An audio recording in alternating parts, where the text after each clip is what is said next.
কনস্টিটিউশনের একটা important topic নিয়ে আমি আজকে বলবো, যেটা হচ্ছে রাইট টু প্রাইভেট প্রপার্টি।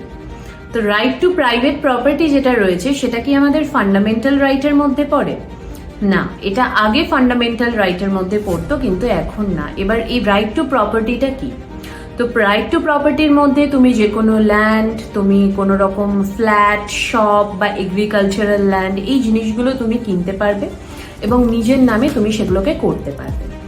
কিন্তু যখন কনস্টিটিউশন ফার্স্ট আসে 1950-তে, সেই সময় 19(1)(f অ্যান্ড 31 এই দুটোর আন্ডারে এই রাইট টু প্রপার্টি, এটা কিন্তু ফান্ডামেন্টাল রাইটের আন্ডারে ছিল। মানে কোনো রকমভাবে তোমার যদি কোনো রকমভাবে এটা ভায়োলেট হয়, তাহলে তুমি ডিরেক্টলি সুপ্রিম কোর্টের কাছে রিচ আউট করতে পারবে। কিন্তু 1978-এ যখন 44th অ্যামেন্ডমেন্ট হয়, তখন কিন্তু 19(1)(f ডিলিট হয়ে যায় এবং 31 আর্টিকেল এটা রিপিলড হয় এবং নতুন একটা আইন আসে, নতুন একটা আর্টিকেল আসে, যেটা হচ্ছে 300A।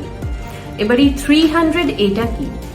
যেখানে বলছে যে সিটিজেন, ইন্ডিয়া সিটিজেন যারা রয়েছে, গভর্নমেন্ট কিন্তু কোনোভাবে তাদের থেকে নিজেদের প্রপার্টি নিতে পারবে না ততক্ষণ অবধি যদি কোনো রকম লিগাল অ্যালাউয়েন্স বা লিগাল কোনো জিনিস গভর্নমেন্টের কাছে না থাকে। তো সেই সময় মানে এখন এটা কিন্তু আমাদের কোনো ফান্ডামেন্টাল রাইটের মধ্যে পড়ে না। হ্যাঁ, এটা একটা কনস্টিটিউশনাল রাইট, এটা আমাদের লিগাল রাইট, কিন্তু এরকম কোনো সিনারিও যদি হয়ে থাকে, আমরা ডিরেক্টলি সুপ্রিম কোর্টের কাছে গিয়ে রিচ আউট করতে পারবো না যে আমাদের ফান্ডামেন্টাল রাইট ভায়োলেট হয়েছে, কারণ এটা ফান্ডামেন্টাল রাইট নয়।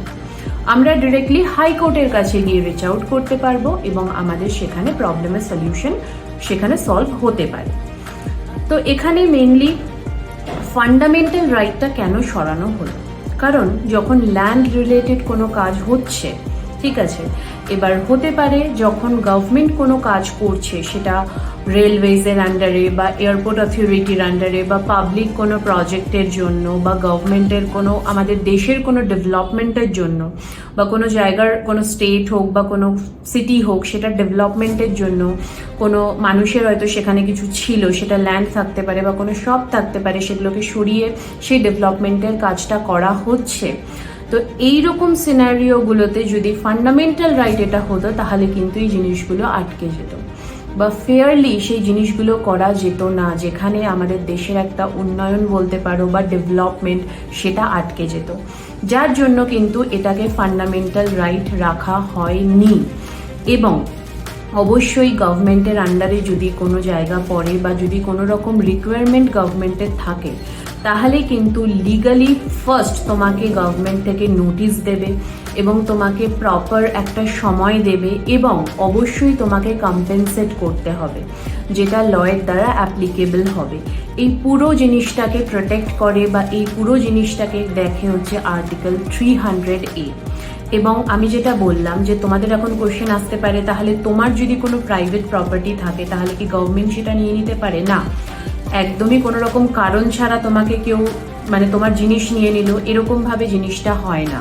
ধরো তোমার কোনো ল্যান্ড বা তোমার কোনো শপ বা তোমার কোনো প্রাইভেট মানে প্রপার্টি, যেটা ল্যান্ড থাকতে পারে বা বাড়িঘরও হতে পারে, সেটা হয়তো রেলওয়েজের আন্ডারে পড়েছে বা এয়ারপোর্ট অথরিটির আন্ডারে পড়ছে বা সেখানে হয়তো কোনো পাবলিক প্রজেক্ট হবে, সেই জায়গাতে হয়তো সেইখানে তোমার বাড়িটা বা তোমার জায়গাটা হয়তো প্রবলেম ক্রিয়েট করছে, বা অন্য কোনো জায়গার গভর্নমেন্টের কোনো কাজের জন্য বা গভর্নমেন্টের আর কোনো ডেভেলপমেন্ট কোনো প্রজেক্টের জন্য হয়তো সেই জায়গাটা লাগবে। তো সেই জায়গাতে proper rules and regulation follow করে, প্রপার লিগাল প্রসিডিওর ফলো করে কিন্তু গভর্নমেন্টের সেই জিনিসগুলো করতে হবে। তোমাকে লিগাল নোটিশ দিতে হবে এবং তোমাকে প্রপার কম্পেনসেট করতে হবে। এই জিনিসগুলো যাতে ফলো করা হয়, তার জন্যই আমাদের আছে আর্টিকেল 300A, যেখানে এটা আমাদের এই জিনিসটাকে বা এই রাইটটাকে প্রোটেক্ট করছে। তো আশা করি তোমাদের ভিডিওটা ভালো লেগেছে। অপেক্ষা করো আমার পরের ভিডিওর জন্য। Thank you.